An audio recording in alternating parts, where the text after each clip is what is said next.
Today, Saturday, 3rd August, there has been, as of the time of the making of this program, no attack or missile strike by Iran against Israel, but there are many rumors and reports that one is imminent.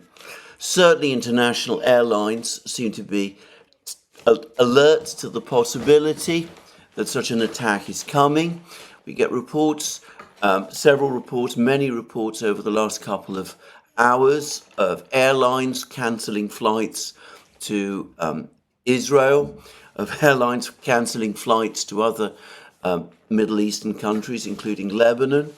I read a report somewhere that the Swedish government is closing Sweden's embassy in Beirut. Lots of things of this kind appear to be taking place right across the Middle East. People, governments evacuating their citizens, steps of that nature being taken in preparation for an attack by Iran on Israel that many fear is coming. And, well, there are some claims that that attack could come today, and it might do, and of course it might have happened by the time you're watching this program, but I can't anticipate an event which has not yet happened as of the time that I'm actually making this program. If it does happen over the course of the next couple of hours, obviously we will discuss it on the Duran, and I will also cover it in my next program. Meanwhile, there are all sorts of reports of all kinds of things happening in Iran. There's been reports that the Iranian authorities have given instructions or given warnings to people in Iran not to discuss movements of Iranian troops, missile troops, and that sort of thing, that there are supposedly large deployments of missiles and rockets underway and taking place across the full extent of Iran's very considerable territory. There are reports also that the Iranians are forward positioning missiles in places like Syria and Lebanon and Iraq in preparation for a strike on Israel from multiple directions with much shorter flight times than the strike that we saw which took place in April. I ought to say, if those reports are true, either the Iranians have pre-positioned missiles in these countries in preparation for a strike on Israel, which is, by the way, perfectly possible, or the reports that the strike will take place today might be exaggerated. It might be wrong. I would have thought that the Iranians would need some time in order to deploy their various missiles and forces to the various countries that support them across the Middle East. And there are reports that the Hezbollah movement in Lebanon itself, has apparently sworn revenge for the murder of its commander, Fouad Shukr. Incidentally, speaking of him, I understand that he is blamed by the United States for the role he is alleged to have played in the explosion I very well remember, the killing of US Marines, which took place in Beirut in 1983. It was an astonishing event at the time, involving suicide bombers, as I remember. At the time, as I also recall, it was attributed to a Shia movement of that period called Amal. I understand that, to my recollection, Hezbollah at that time had not yet been fully formed. It developed afterwards. If this is correct, then two things to say. Firstly, Shukr clearly transferred his loyalties from Amal to Hezbollah at some point over the course of the 1980s or 90s or whenever. And secondly, I would have thought that by now he was rather an older man, not perhaps one of the more active Hezbollah commanders, if he's the same man who, as I said, was responsible for an attack that took place as long ago as 1983. But I'm not going to pretend that I know a huge amount about this, and I'm not going to dwell on it further. Suffice to say, it does look as if Hezbollah itself might be making its own preparations for its own missile strikes on Israel in revenge for the killing of Shukr, and of course those will be coordinated with Iran. So an awful lot going on. There are, just to finish here on the Iranian deployments, stories circulating of Russian transport aircraft coming to Iran, supposedly with military equipment. One wonders what that military equipment can be and whether these reports are even true. Again, I'm not in a position to corroborate them. I simply pass on the fact that these reports exist. So that's reports about troop movements and deployments and preparations on the Iranian side. We have a lot more information about what the United States is doing. And the first thing to say is that there's been an article about this very topic in the Washington Post, and it talks about how the United States has already deployed 12 warships to defend Israel. It's a short article. I will read it briefly. Rising tensions in the Middle East following the killing of senior officials in Hamas and Hezbollah has not prompted the Pentagon to announce any additional deployments, but the United States has assembled at least a dozen warships nearby, a defense official said. The vessels include the USS Theodore Roosevelt, which is an aircraft carrier, and its accompanying warships, and the WASP Amphibious Ready Group, a 3-ship amphibious task force that includes more than 4,000 Marines and sailors, the official said, speaking on condition of anonymity due to the sensitivity of the issue. One wonders, by the way, what an amphibious force, what role it's supposed to have in a missile confrontation. I mean, could it be that this is a force that's intended to support some kind of combat operation in Lebanon against Hezbollah? Just asking. Would that have anything to do with the death of Fuad Shukr, who, as I said, was responsible, apparently, or at least partially responsible, for the killing of American Marines back in 1983? I'm not going to put the pieces of the jigsaw together.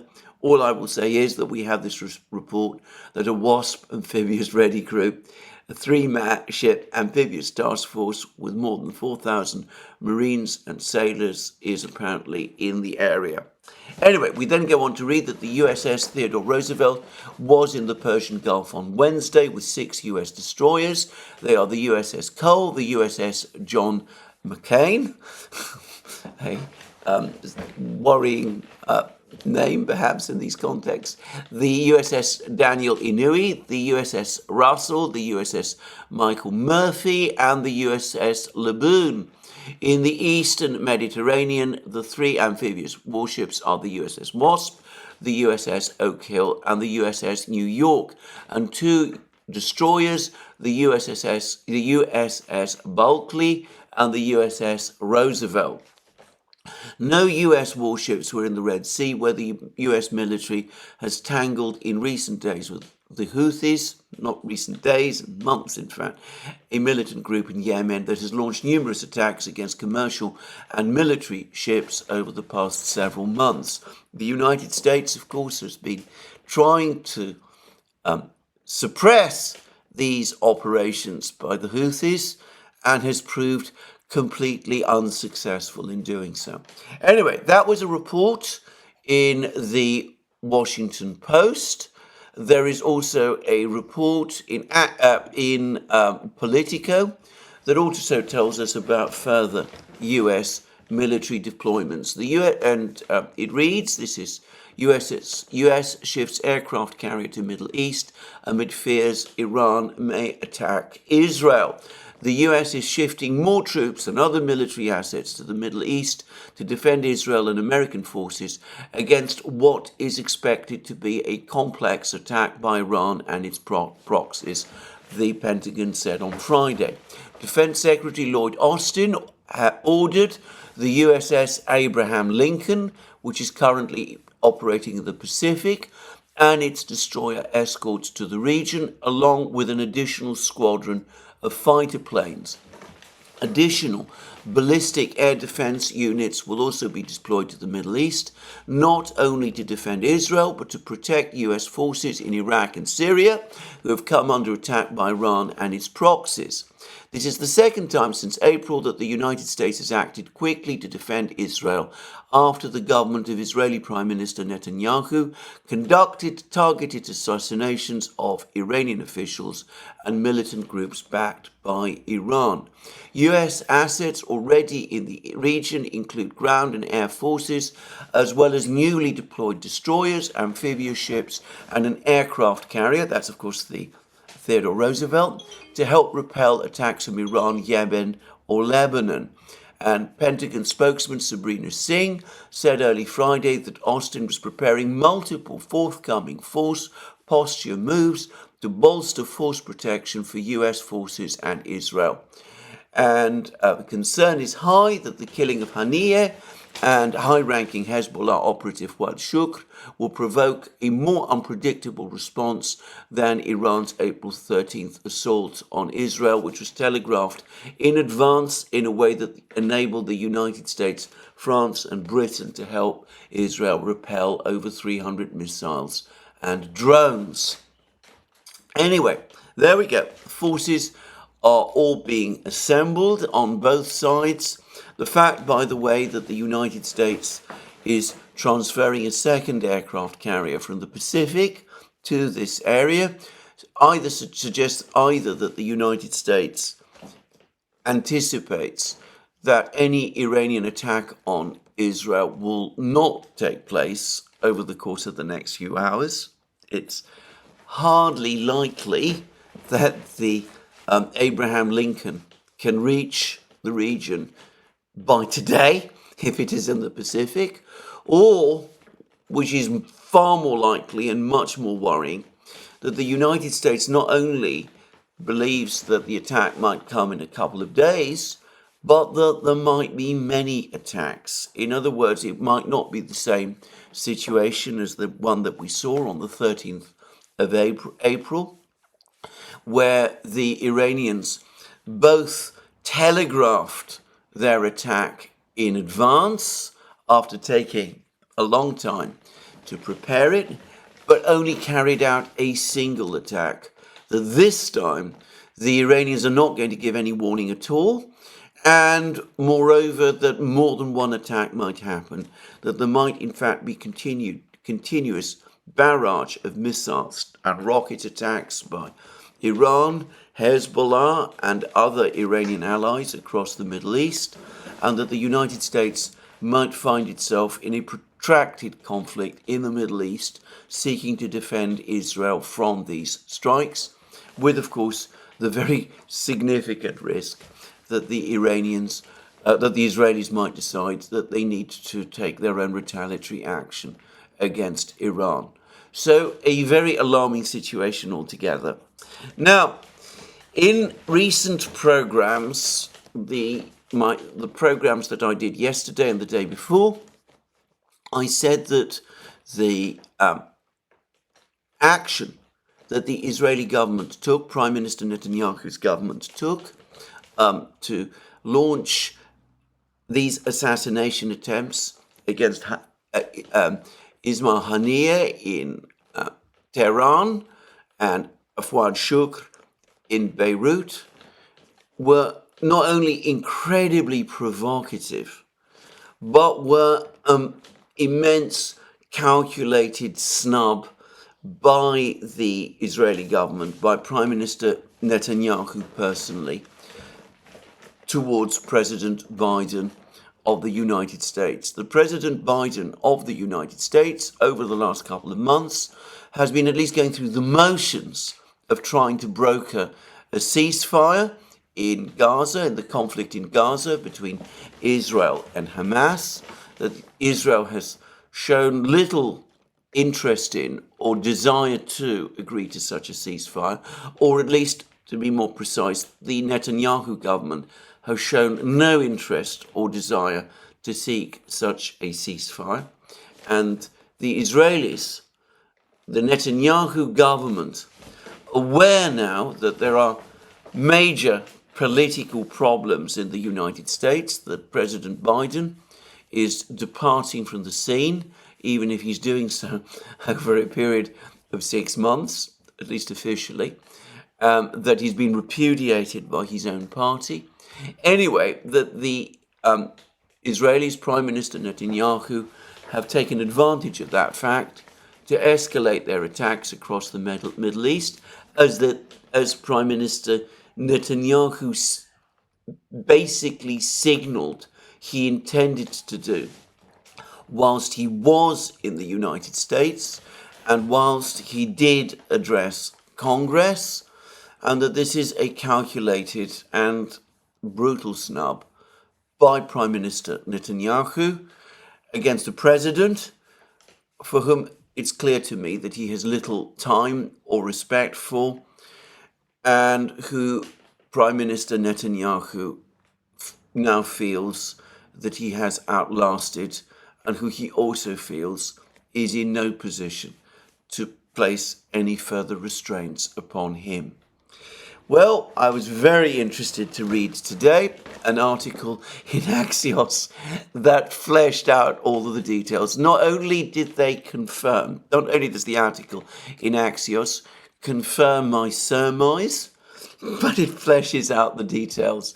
And in light of that, I'm going to read what it says, because, as I said, it's always satisfying, even in a grim situation like this one, to find an article, or what is clearly a very well-sourced article, which confirms that one's theories, one's speculations are completely true. Anyway, the article reads, the title of the article, which is by Barak Ravid, reads, Biden warns Netanyahu against escalation as risk of regional war grows.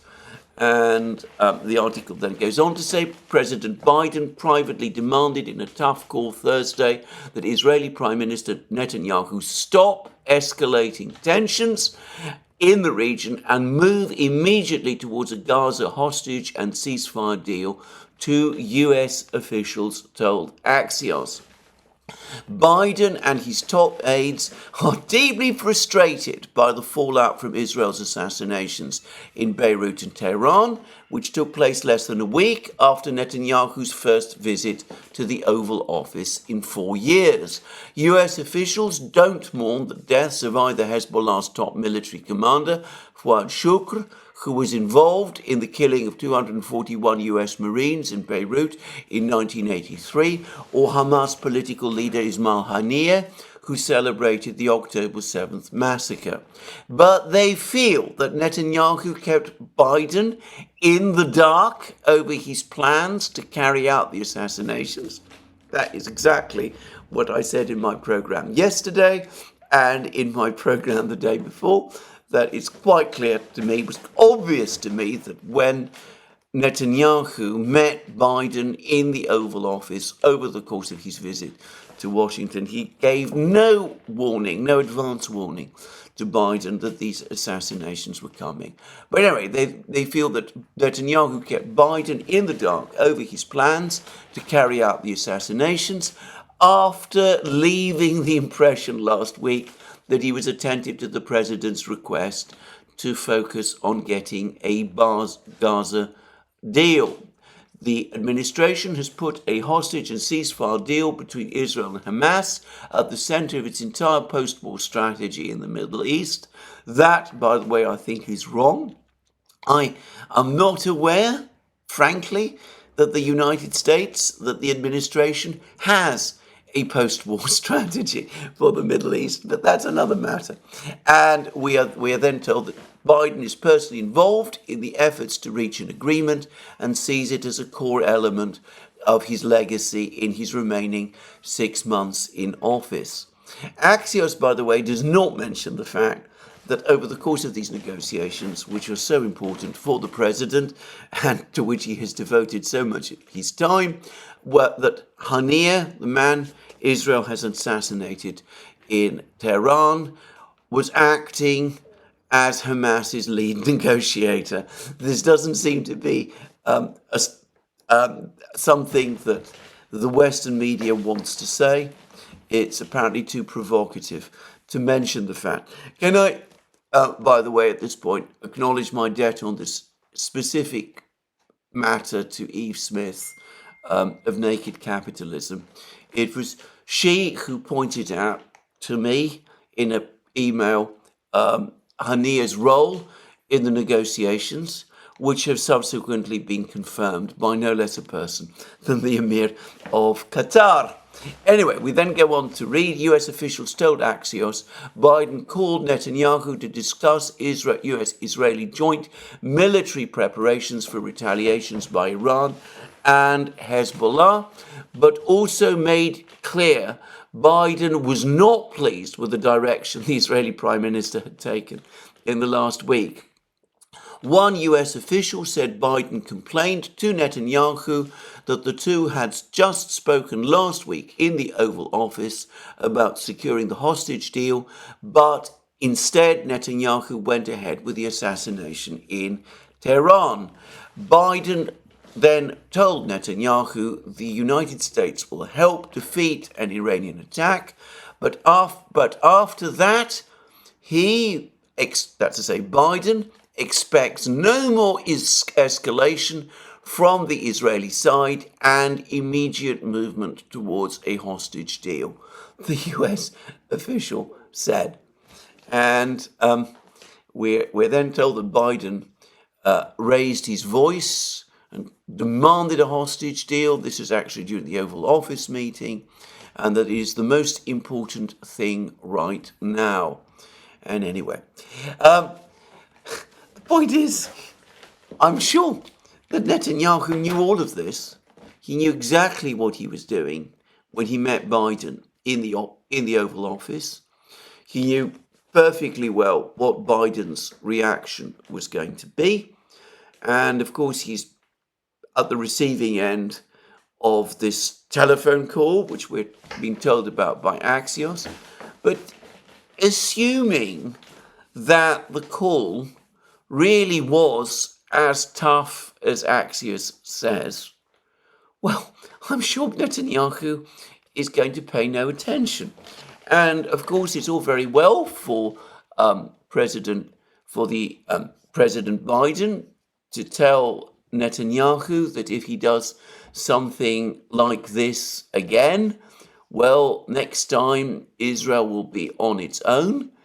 But I don't, for a microsecond, believe that.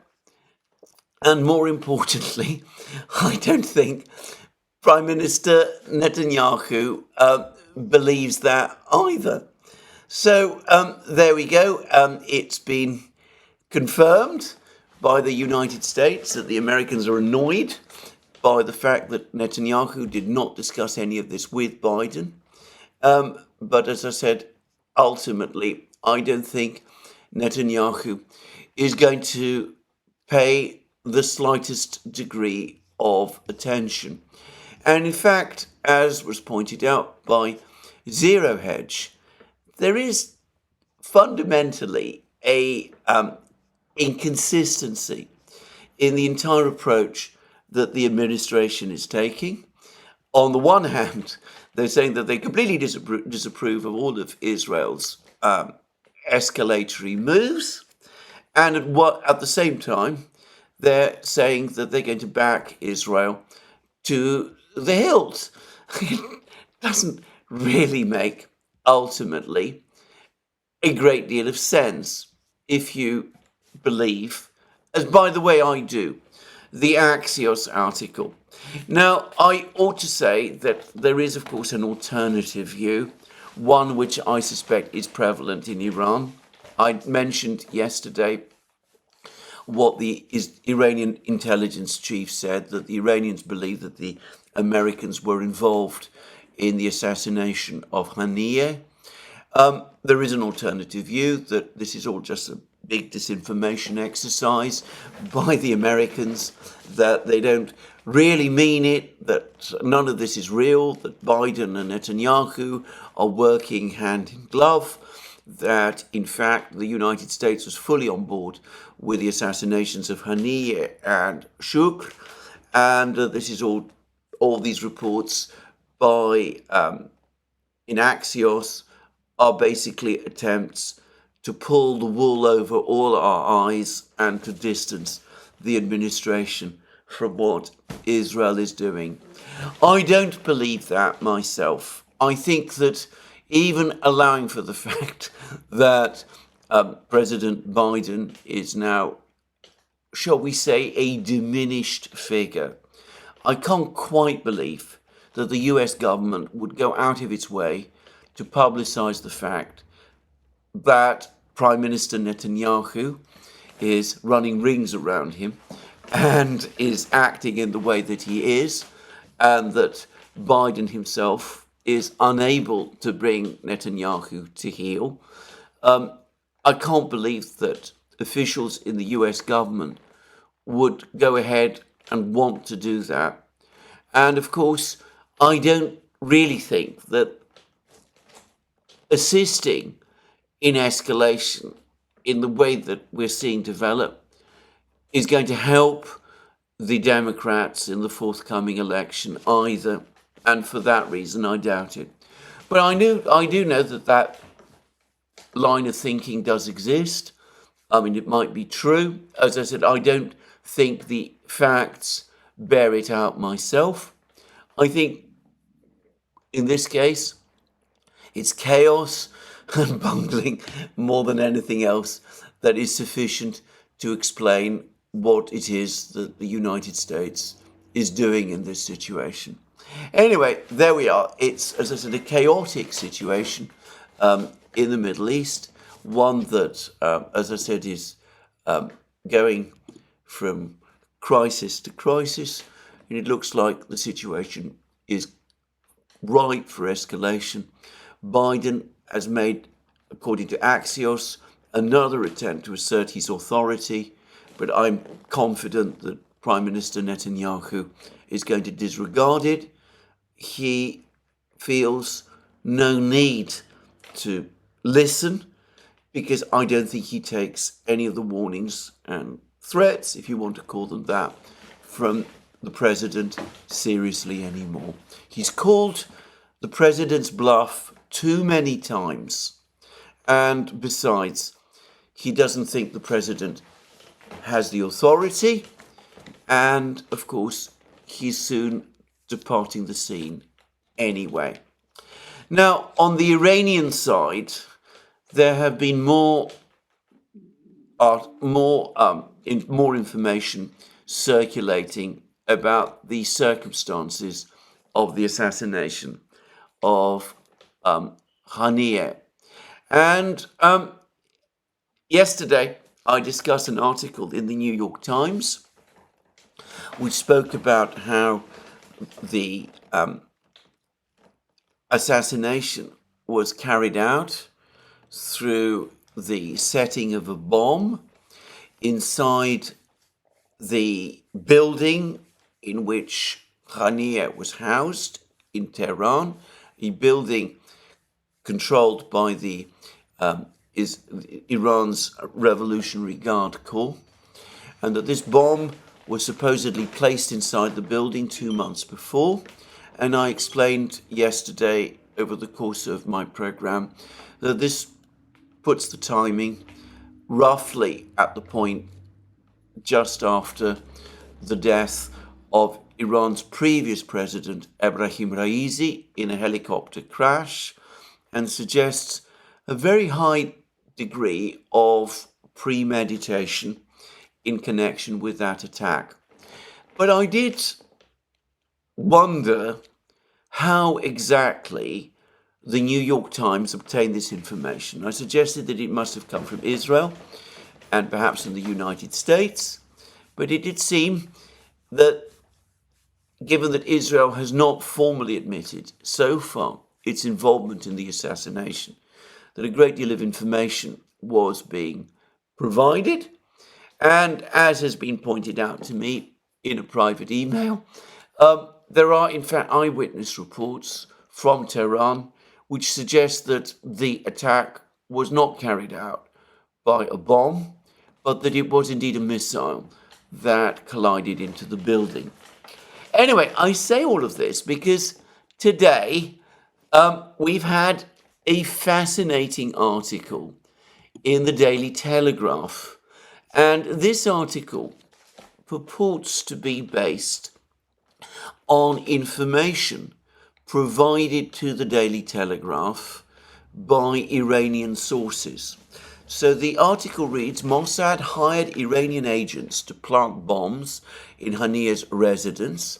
Explosive devices were placed in 3 rooms of the Tehran guest house where Hamas leader was staying, then denoted remotely from abroad.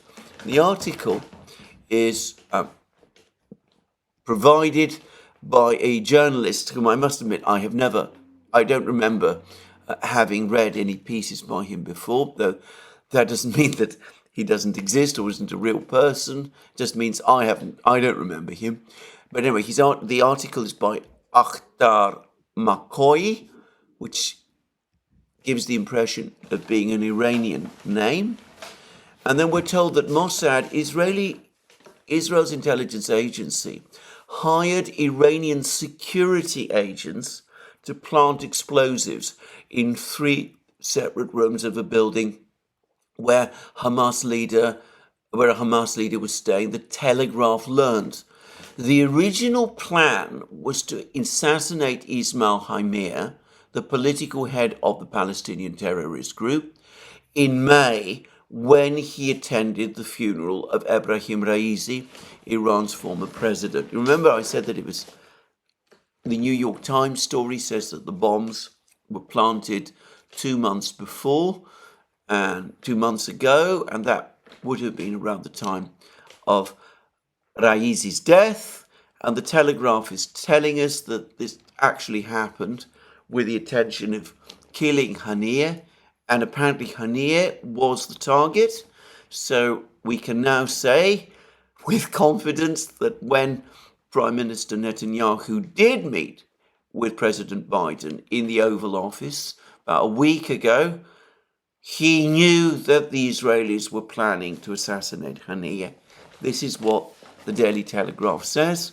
Anyway, just to move on, apparently didn't mention to Biden that the Israelis were preparing to assassinate the lead negotiator of Hamas in the negotiation which Biden has invested so much of his prestige and time. Anyway, that's, as I said, that's the story that Axios is telling us, and it, as I said, to some extent, well, it is in line with my own theories and assumptions.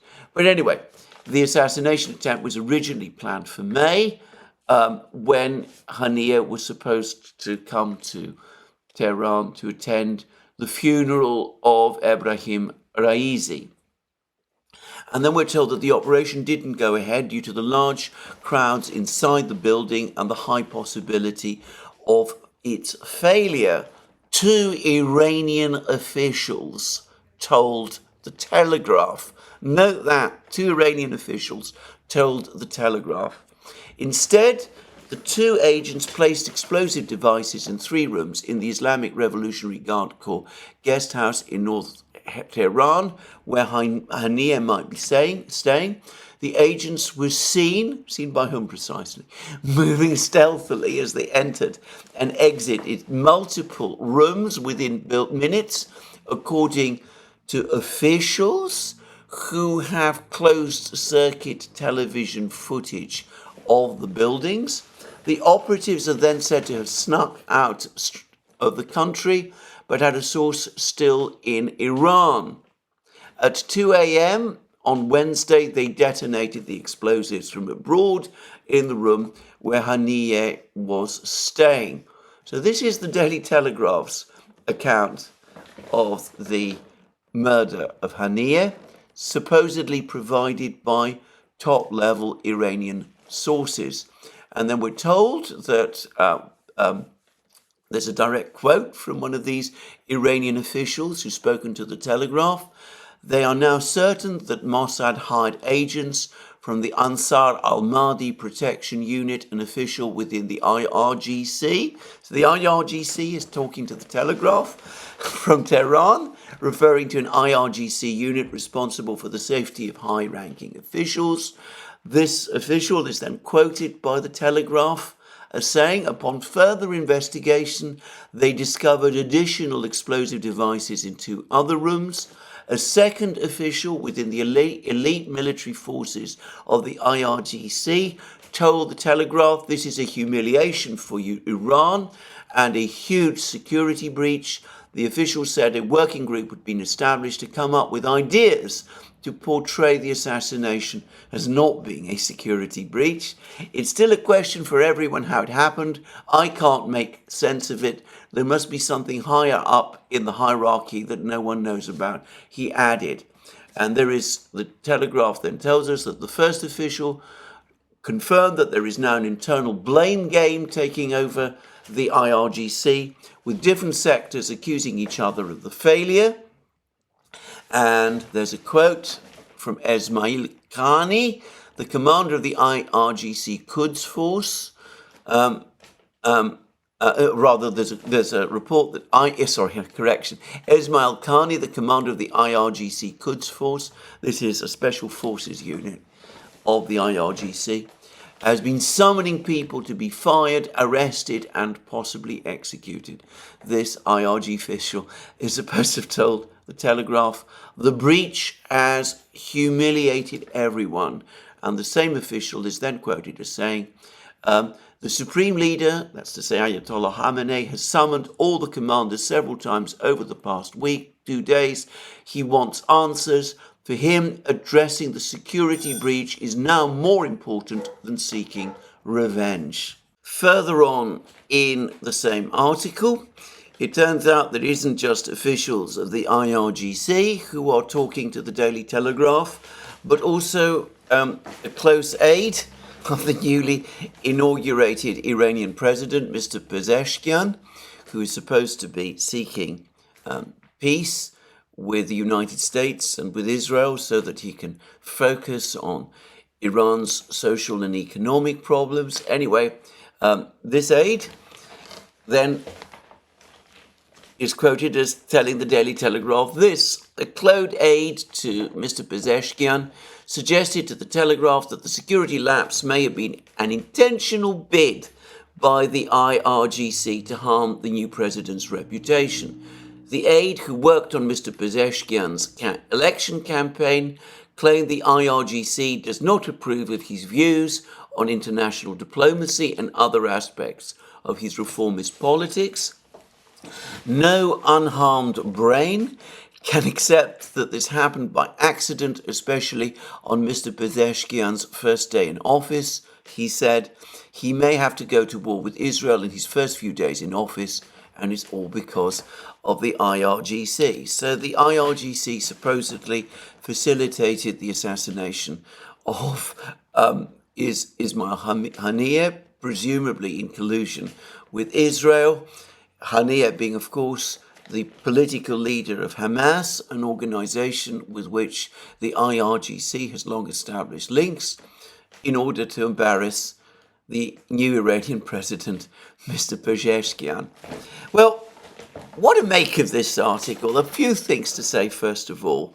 The story that is being described about the assassination is not inherently implausible. That Iran has managed to bribe or corrupt or suborn some security officials working for the IRGC and was able with them to plant bombs inside this building, and that the intention was to assassinate Haniyeh in May, but then the assassination was postponed until finally Haniyeh returned to Iran to attend Pezeshkian's inauguration. Well, you can ask many questions about that, and as I said, it's inconsistent with some of the witnessed reports that it was a missile strike that actually caused this attack. But it's the sort of thing that in and of itself is not incredible. The suggestion, however, that this attack was somehow facilitated, this assassination was somehow facilitated by the IRGC in order to embarrass Pezeshkian, that seems to me completely fantastic, and I think we can ignore it. But the fundamental problem with this entire article, the real problem with it, is that I have great difficulty believing that the officials of the IRGC and an aide of President Pezeshkian would be talking to the Daily Telegraph. If you follow the Daily Telegraph, and I read it every day, it is relentlessly hostile to the current government of Iran. It has many commentators who openly call for Western attacks on Iran, who also seek the overthrow of the current government of Iran. It's perhaps the most rigidly hostile to Iran of all the media in Britain, all the newspapers and television stations and radio stations in Britain. You cannot find, I would suggest anywhere in the West, a media outlet more antagonistic to the Iranian government than the Daily Telegraph. Is it really plausible that senior officials of the IRGC and an aide of President Pezeshkian would be sharing this kind of information with the Daily Telegraph, would be in effect, as we say in Britain, using the Daily Telegraph of all media outlets to, display in public their dirty laundry? I have to say, I find that all but incredible. And I wonder whether this article, the real purpose of this article, isn't to create dissension inside Iran, to set various agencies of the IRGC off against each other, and to create trouble between the IRGC and President Pezeshkian in the way that this article purports to do. Most likely, this information does ultimately come from Iran. It could be true, but it's more likely than not, if it is true, that it's been provided to the Daily Telegraph by other sources, Western or Israeli sources, which have no connection to the Iranian authorities. And of course, that doesn't mean this information isn't true, or some of it might be true. It might very well be. It seems plausible that it's coming from Western intelligence sources or intelligence sources. One can't say definitely that that is so, and maybe the Telegraph isn't aware of the fact. But anyway, that's how it looks to me. I can't truly believe that this whole story comes from sources inside Iran. Now, I've given some time to this article because I've seen lots of people cite it now. I've been asked about this. Those are my own views. I would take this article, I would treat this article with extreme care. It may be that there are some factually true some factually true material in it, but it's not an article I would rely upon as a reliable source for these events. So, as we can see, lots of uncertainties. As I've said already, I happen to believe that the Axios story is probably true, because, in my opinion, it's been obvious to me that Prime Minister Netanyahu and President Biden do not have a good relationship, and that Prime Minister Netanyahu no longer takes the president very seriously anymore. So I tend to believe the Axios article, and of course it is in line with what I said in my programs yesterday and the day before about the story, the account of the assassination that we're now being fed through the articles in the New York Times and this one in the Daily Telegraph. About that, I am far less sure. It could be true, but I have to say that I cannot quite believe, in fact, I don't believe, that the Daily Telegraph is able to get this kind of information from top sources within the Iranian political and security system. If Iranian officials were providing this kind of information, probably they were not aware that the person that they were speaking to, conceivably Mr. Akhtar McCoy, but then I don't know that for a fact, was in fact somebody who would be publishing his piece in the Daily Telegraph. Anyway, there we go. We are all waiting to see what happens in the Middle East. All of the pieces are now in place.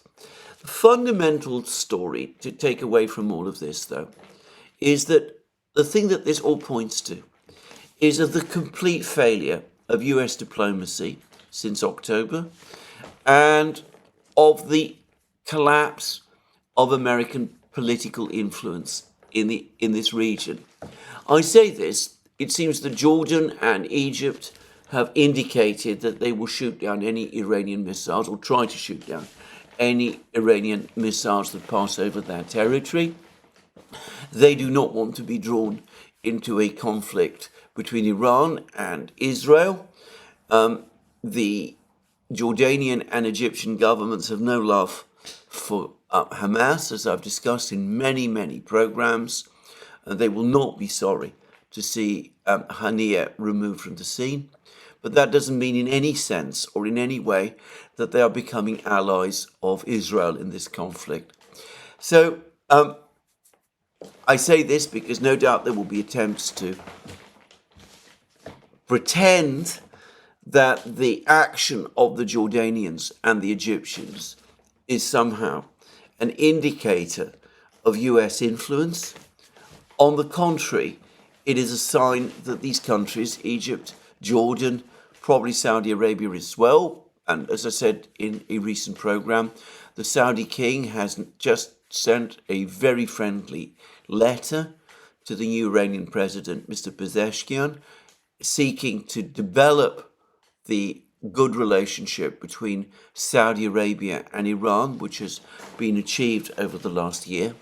Anyway, all of these countries are now clearly acting by themselves and on their own.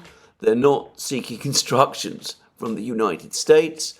They're acting in what they see as their own national interests. The fact that we are now on the brink of a large-scale war in the Middle East, that this is a war which might ultimately draw in the United States, and that all of this is happening in the middle of an election period in the United States, is something which a functional American government, US government, conducting an effective diplomacy in the Middle East would have not only striven to prevent, but which it would, in my opinion, have successfully prevented. Moreover, as I have discussed many times, it could have been done without appearing to distance the United States from Israel.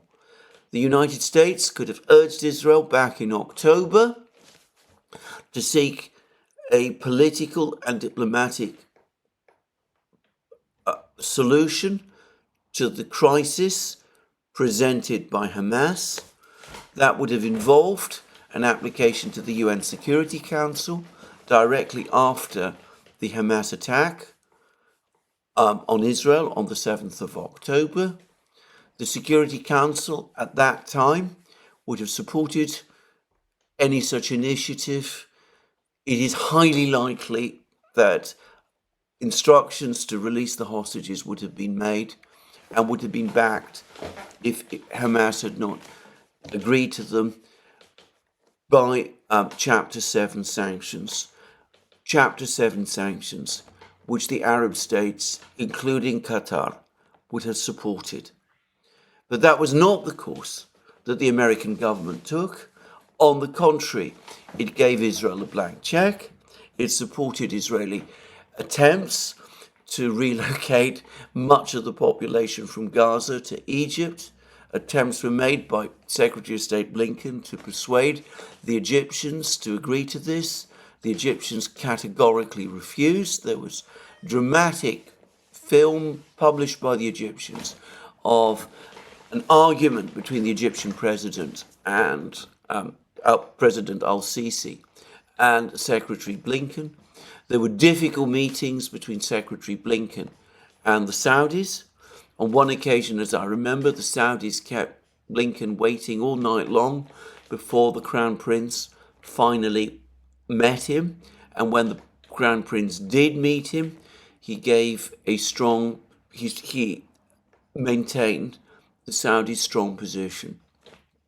Had a different course been taken in October, we would not now be where we are.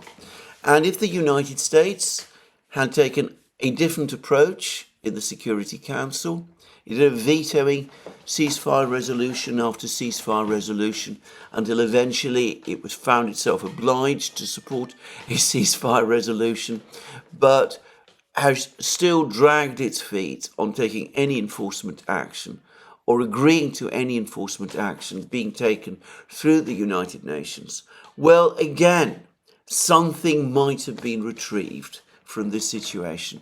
But instead, the administration has let itself be led along by events, and the result is that the initiative has passed to Prime Minister Netanyahu, who is acting to fulfill his own objectives and his own agenda, which, for the record, I happen to believe that Prime Minister Netanyahu believes is also Israel's correct agenda. I think he's completely wrong in that. I think that whatever happens over the next few weeks will not strengthen Israel's position at all. I think it will make it much worse. That those who say that Prime Minister Netanyahu is only acting out of personal interests, in my opinion, are wrong, and that they're underestimating the man, which is a particularly dangerous thing to do at this point in time. Anyway, one way or the other, the Middle East is now on a knife edge. We will see what happens. Some kind of a Iranian response is, it seems to me, a certainty. How strong that response is going to be, I can't, of course, try to guess. What the Israelis will do in response, we'll also have to wait and see. It is not impossible that over the course of the next few weeks, we could find ourselves in a major crisis in the Middle East, an all-out war, And with the United States now acting to try to defend Israel, with the deployments of all these carrier groups and all of that, well, the situation could not be more dangerous, and there is a serious risk that the United States and other Western countries might become involved. And of course, the Iranians are not without friends, as these reports about Russian air flights to Iran, which may or may not be true, suggest. Anyway, let's now turn to other topics, and I'm going to go fairly briefly through the recent events, the latest events in Ukraine. Today, I'm going to give less time to Ukraine than I have on other occasions. In part, it's because the events on the battlefronts are following the same course that they have over the last few weeks, more Russian advances in more places. Specifically, the most important news that's come through is in the Ocheretino, Avdiivka, Pokrovsk area. There are now multiple reports that the Russians have actually entered the village of Zelanye, where yesterday the Russian defense sources were telling us that the Ukrainian troops have become surrounded. And there is apparently an attack underway by the Russians in that particular village. And all the indications are that the Russians are moving through that village now very fast. And it's likely, based on the pattern of events in this part of the battlefield for some time, that the Russians are going to be able to capture Zelanye probably fairly quickly. There's also reports that the Russians have also entered a small neighboring village called Sergeyevka, which is located immediately to the west of Zelanye. What I will say about these events in the Ocheretino, Pokrovsk, Avdiivka area is that if it is correct that the Russians have now deployed the 27th Division of their army to this area, then this does actually represent an important new stage in the war. As I've discussed on many occasions, the Russians so far have held back from committing their heavy mechanized forces to the battle. The troops with the tanks and the infantry fighting vehicles and the heavy artillery and all that kind of thing. If you look at who has been fighting on the battlefronts, you tend to see that it's either paratroopers, airborne infantry, who are of course light infantry. They are the people who are fighting in the Siversk area, where, by the way, there's reports that the Russians have pushed forward from the village of Razdolovka and are now advancing through the string of villages from Razdolovka along the main road that leads to Siversk itself. Anyway, it's paratroopers there, 106th Division, Airborne Division. It's paratroopers also in Chasiv Yar, mainly. We again have reports that the forces that have been fighting in Chasiv Yar, the Russian forces in Chasiv Yar, we've now had more pictures which confirm their presence in an even larger area west of the aqueduct inside central Chasiv Yar than we had known about until recently. It's naval infantry. They seem to be the people who are fighting mostly around in the Vremevka salient, in the area of Novomikhailovka and Konstantinovka now, Marines, in other words, of the Russian Navy. Obviously, very tough fighters, but nonetheless, again, relatively light infantry. And also former Donbass militia who have been reconstituted and retrained as mostly motorized infantry. And they were the people who conducted many of the operations in the Avdiivka area and who have been conducting the advances in the area of Ocheretino and Pakrovsk up to now.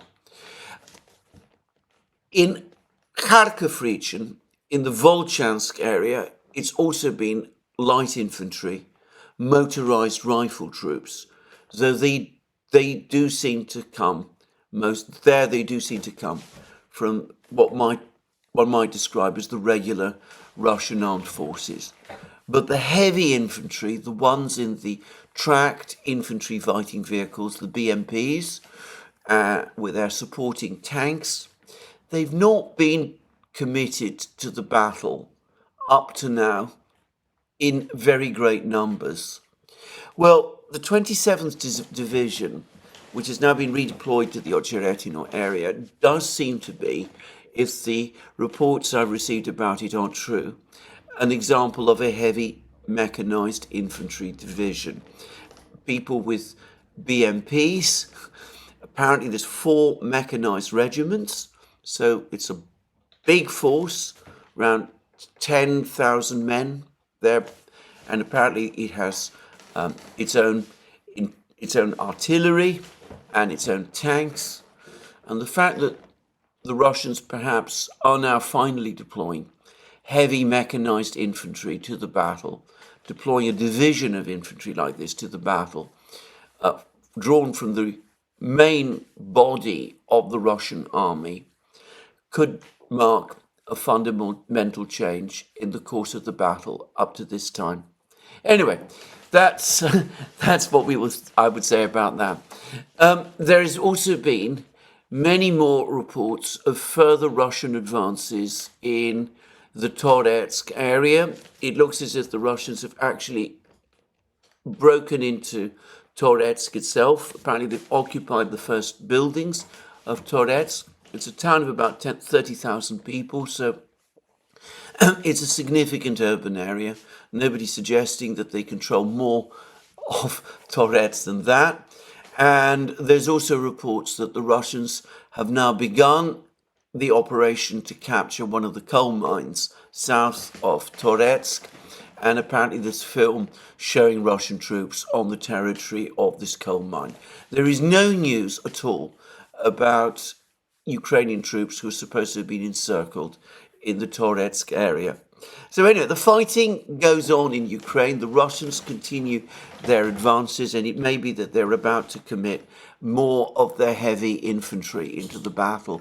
And that might be an important and very dramatic development, one with heavy implications about what might happen in the next few weeks and months. There have been 2 other pieces of news from the Russians, or at least specifically, they come from Russian sources. One is actually Ukrainian. But there's one very important development which, as far as I know, no one up to now has mentioned. And this is that, according to the Russian Defense Ministry, the Russians are now conducting combat air patrols over the areas, neutral waters of the Black Sea. And this is the report that we have from the Russian Defense Ministry. Pilots of the Russian Aerospace Forces SU35S supra-maneuverable fighters with thrust vectoring engines, notice the care to describe these aircraft, have performed a routine patrol mission above neutral waters of the Black Sea in the Southern Battle Group's zone of responsibility. The goal of the mission was to prevent the violation of Russia's sovereign air boundaries by planes and unmanned aerial vehicles of foreign countries. Now, this is an important development because, to my knowledge, the Russians have not been conducting combat air patrols over the neutral waters of the Black Sea up to now. Now, a couple of weeks ago, there were reports that the Russian defense minister, the new Russian defense minister, Andrei Belousov, who's, by the way, conducting a clear out of the logistics staff of the Russian defense ministry, which has resulted in several of them being arrested on corruption charges, but that's a topic for another day. Anyway, Belousov gave an instruction to the Russian general staff to come up with ideas about what to do with all of these NATO reconnaissance drones that were flying over the Black Sea, providing information to the Ukrainians, which were assisting the Ukrainians in carrying out missile strikes and drone attacks on Crimea. And, well, this report suggests that one of the steps that the Russians are taking is that they're conducting combat air patrols over the precise airspace where these NATO drones operate. Now, this is an important and concerning development because, of course, it's also the case that when NATO sends reconnaissance aircraft, manned reconnaissance aircraft, over these same territorial waters, using bases in Bulgaria and Romania, the NATO aircraft are also accompanied by NATO fighter jets.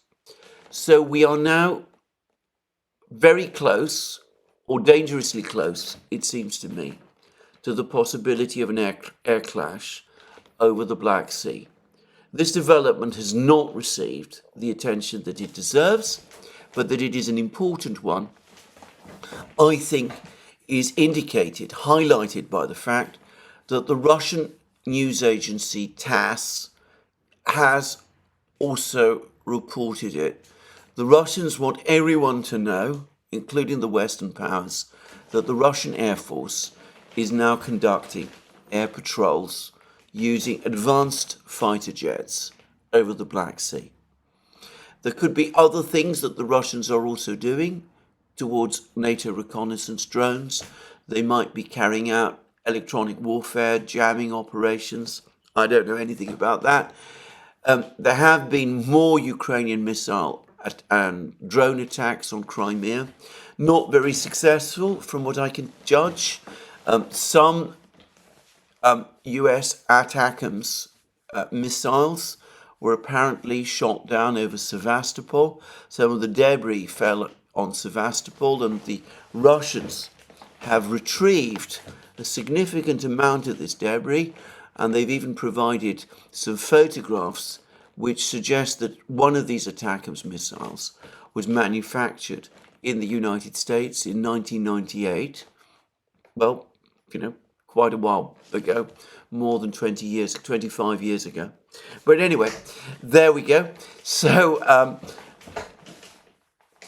whatever, the Russians do seem to be taking the first steps to try to close the window of reconnaissance by NATO, which is taking place over the Black Sea. We'll see how and if NATO responds and what NATO does. Up to now, NATO has been very, very wary of directly taking on the Russians. So it may be that they will pull back and hesitate before taking on the Russian aircraft over the Black Sea. It's likely that the presence of these fighters will mean that the Russians will start to take more aggressive steps to limit the actions of the NATO reconnaissance drones. Anyway, the other thing which I've also got from TASS is that apparently the Andrei Ignatov, who we're told is the newly appointed commander of the joint forces of the Ukraine's army, in other words, he's their ground forces commander, has given an interview with the Glavcom media outlet, which I presume is a Ukrainian outlet, in which he says that the situation right across the front line for Ukraine is extremely bad.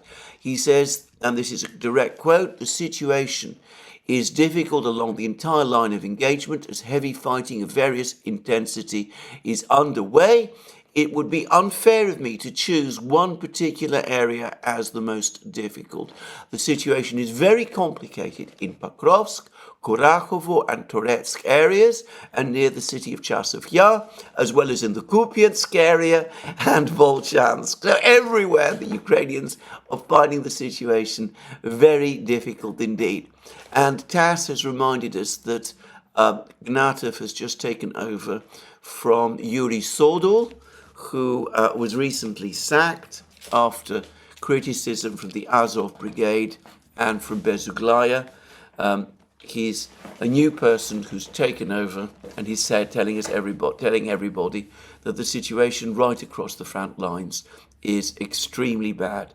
On the topic of Yuri Sodol, I understand that some weeks ago, before he was sacked, he gave a report to the Ukrainian parliament, the Rada, in which he said that in some parts of the front lines, his men are now outnumbered by the Russians by a ratio of 7-1.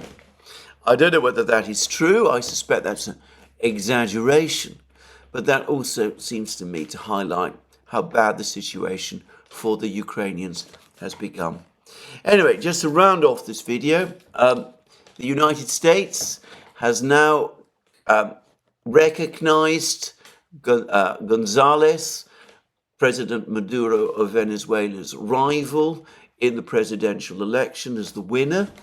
I have no idea upon what basis, legal basis in international law, the United States has taken it upon itself to do that. Unsurprisingly, most of the Western countries are doing the same. Apparently, there are now threats of sanctions and other punitive actions to be taken against President Maduro of Venezuela and his officials. But none of that can disguise the fact that it seems as if President Maduro, at least for the moment, has seen off the protests, that he is still firmly in control. The army, the police, the bureaucracy still accepts his instructions. And as I said, it looks as if he is in charge. And the Financial Times tells us that the president, that's to say Maduro, and his Cuban security advisors, it's always interesting that it's Cubans, can still count on a formidable array of state power. Nationwide protests against Maduro's disputed re-election was swiftly put down by thousands of riot police, plainclothes security agents, troops and paramilitaries. By Thursday, rights groups said 17 people had been killed and hundreds arrested. So, for the moment at least, it seems as if Maduro has seen off the attempt to oust him. There are reports, by the way, which I cannot confirm, that he's now received an official invitation from President Putin to attend the forthcoming BRICS summit meeting in Kazan, which is due to take place, I believe, next month. So, if this is true, an attempt by the United States in alliance with an opposition force in Venezuela to overthrow the Maduro government has again failed. The Financial Times article that I quoted from laments the incredible resilience and political toughness which Maduro has shown, and it also quotes a former US official who has met with Maduro, and it quotes him saying people have always underestimated him. He's intelligent and he's capable. He is loyal to the revolution, that's to say to Chavez's cause, Hugo Chavez's cause, but he's able to dialogue and compromise. He is also capable of crackdowns and of ensuring discipline and cohesion. Well, there we are. So Maduro, for the moment, still in control. Well, this is where I finish my program today. More from me soon. Let me remind you again that you can find all our programs on our various platforms. Don't forget that Locals, Rumble, X, all of the others. You can also support our work via Patreon and Subscribestar. Don't forget to check out our shop, where you can find all the amazing things that are there: magic mugs, hats, hoodies, t-shirts, sweatshirts, all those great things. And last but not least, if you've liked this video, please remember to tick the like button and to check your subscription to this channel. That's me for today. More from me soon. Have a very good day.